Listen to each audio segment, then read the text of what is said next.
बोलो जय श्री राम, जय बजरंग बली की। दोस्तों, वट सावित्री व्रत, जिसे वर अमावस्या के भी नाम से जाना जाता है, यह वही दिन होता है जिस दिन जितनी भी सुहागिन स्त्रियां होती है वह अपने पति की लंबी आयु के लिए, उनकी तरक्की के लिए, अखंड सौभाग्यवती रहने के लिए इस व्रत का पूजन करती है।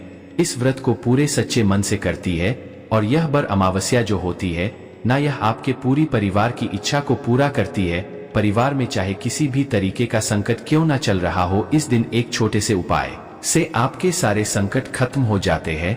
बर के पत्ते पर आपको एक रेत के शिवलिंग का उपाय करना है।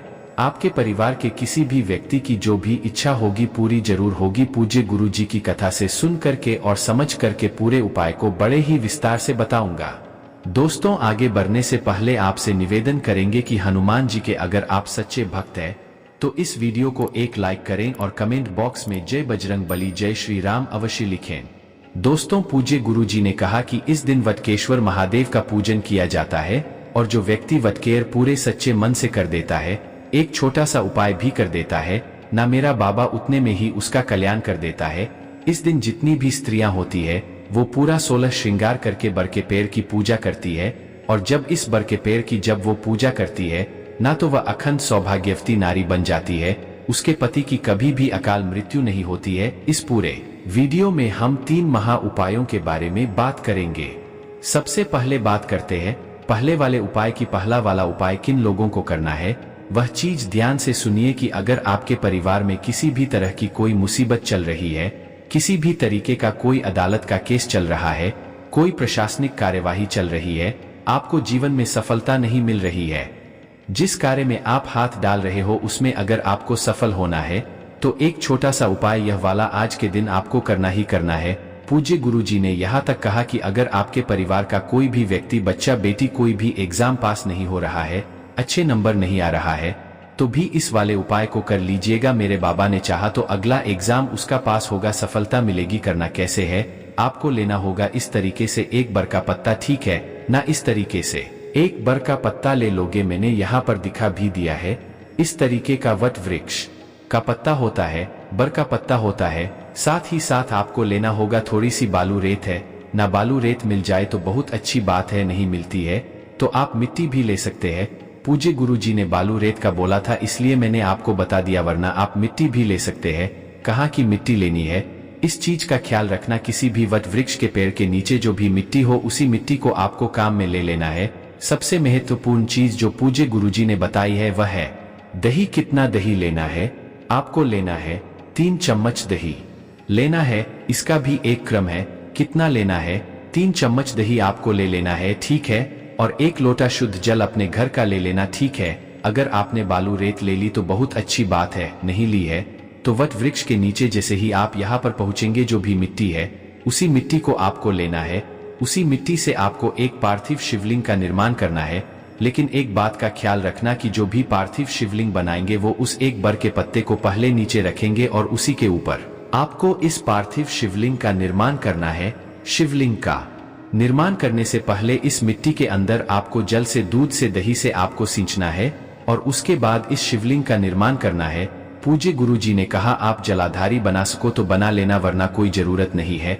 आप इस तरीके से एक लिंग की आकृति ही बना लेना। इस पूरे के पूरे शिवलिंग का आपको क्या करना है, पूजन करना है। जो दीपक वगैरह जलाना है वह आप जला देना। पूजन करने के पश्चात आपने जो 3 चम्मच दही लिए है उन 3 चम्मच दही को वटकेश्वर महादेव के नाम से, इस चीज का ख्याल रखना, वटकेश्वर महादेव का नाम लेकर के उन 3 चम्मच दही को आपको शिवलिंग के ठीक ऊपर समर्पित करना है।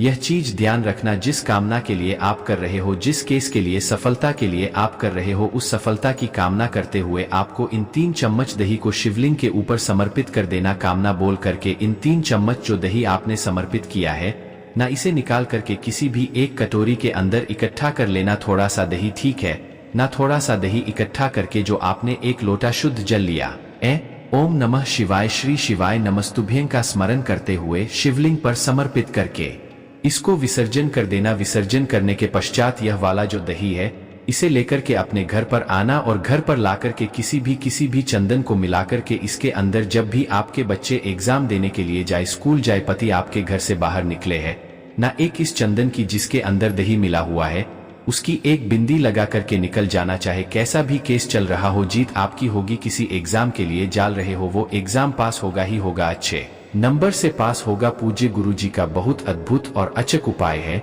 जरूर कीजिएगा। बात करते हैं दूसरे वाले उपाय की। दूसरे वाले उपाय के बारे में पूज्य गुरुजी ने कहा था और इसी के साथ में उन्होंने एक कथा भी सुनाई थी। वो कथा क्या थी, वो चीज ध्यान से सुनिए। कथा ये थी कि जब सावित्री का पति सत्यवान मरा पड़ा था और यमराज जी जब उन्हें लेने के लिए आए थे ना, तो पूज्य गुरुजी ने यहाँ तक कहा कि स्त्री के जो 16 श्रृंगार होते हैं, चूड़ी का कलर अलग हो सकता है, डिजाइन अलग हो सकती है, रेट अलग हो सकती है, दाम मूल्य अलग हो सकता है, बिंदी का भी अलग हो सकता है, मंगलसूत्र कुंडल जितनी भी चीजें होती है उन सब का दाम अलग हो सकता है। लेकिन स्त्री की केवल एक चीज होती है जिसका दाम अलग नहीं होता, सबका सेम होता है, साइज सेम होता है, डिजाइन सेम होती है, वो होता है उसकी मांग का सिंदूर। जब इन्होंने कहा, यमराज जी ने कहा कि आपके पति मर चुके हैं, आपको यह सिंदूर मिटाना होगा, तब माता सावित्री ने उस सिंदूर को नहीं मिटाया, हट मान करके। जब उन्होंने कहा यमराज जी ने सावित्री से कि आप अगर कुछ वचन चाहिए तो आप वचन ले सकते हो, और वचन के तौर पर उन्होंने मांगा कि जो उनके बूढ़े सास ससुर है वह उनके पोते पतियों का मुख जरूर देखें, ऐसी कामना उन्होंने मांगी और यमराज जी ने तथास्तु भी कह दिया। ऐसा करके उसने अपने पति की प्राणों को बचा लिया था, क्योंकि तब तक उसके कोई संतान नहीं थी और संतान के लिए उसके पति का होना निश्चित था, यानी कि उसके पति का जीवित होना जरूरी था और मजबूरन यमराज जी को उसके प्राण लौटाने पड़े थे। तभी से जाकर के यह वट सावित्री व्रत की कथा चालू हुई थी और यहीं से इस व्रत का पूजन किया जाता है। कहा ऐसा जाता है कि इस दिन आप अगर सच्चे मन से किसी भी कामना से भी आप कोई उपाय करते हो ना, आपकी वह कामना पूरी होती है, आपके घर में धन संपदा की वृद्धि होने लग जाती है। पूज्य गुरुजी ने कहा कि अगर आपके घर में कोई भी ऐसा व्यक्ति है, आपके पति है, बेटा है, बेटी है, जिसकी कोई विशेष मनोकामना है, तो उस विशेष मनोकामना के लिए एक छोटा सा उपाय आज के दिन जरूर करवा दीजिएगा। चाहे किसी भी कामना क्यों ना हो, पूरी जरूर होगी। देखिए, एक लोटा शुद्ध जल एक तांबे के कलश में ले लेना, साथ ही साथ आपको लेना होगा एक स्टील का लोटा, ठीक है। इस स्टील के लोटे को आपको आधा भरना होगा गाय माता के कच्चे दूध से। किसे? गाय का जो कच्चा दूध होता है, इससे भर लेना, और बाकी का आधा लोटा जो जल है वो आधा लोटा जो है वो अपने घर के शुद्ध जल से भर लेना होगा, यानी कि जल और दूध का मिक्सचर आपको इसके अंदर भरना है। और इस दिन शनि जयंती का भी दिन होता है, ठीक है ना। थोड़े से काले तिल लेने हैं और उन काले तिलों को भी आपको इसी दूध वाले कलश में ही डाल लेना है, ठीक है। इन सभी चीजों को लेकर के साथ ही साथ आपको लेना होगा एक लाल धागा, कलावा ले लो, मोली ले लो, कुछ भी ले लो, ठीक है। लाल धागा सूती होना चाहिए और इसे लेकर के किसी भी वट वृक्ष के नीचे जाना। वट वृक्ष के नीचे जाकर के एक बर का पत्ता लेना और उसी बर के पत्ते के ऊपर उस व्यक्ति को जिसकी कामना पूरी नहीं हो रही है, उसको क्या करना है, उस बर के पत्ते के ऊपर एक पार्थिव शिवलिंग का निर्माण करना है। पार्थिव शिवलिंग का पूजन करके है ना, इसी के ऊपर आपको जो दूध और काले तिल का मिश्रण आपने बनाया था उस स्टील के कलश को उसे आपको समर्पित करना है। इसका अभिषेक करना है इस शिवलिंग का, ठीक है। अभिषेक करने के पश्चात जो आपने लाल धागा लिया है ना, उस लाल धागे को अपनी मनोकामना कहते हुए इस लिंग के चारों तरफ आपको 7 बार लपेटना है। कितनी बार लपेटना है?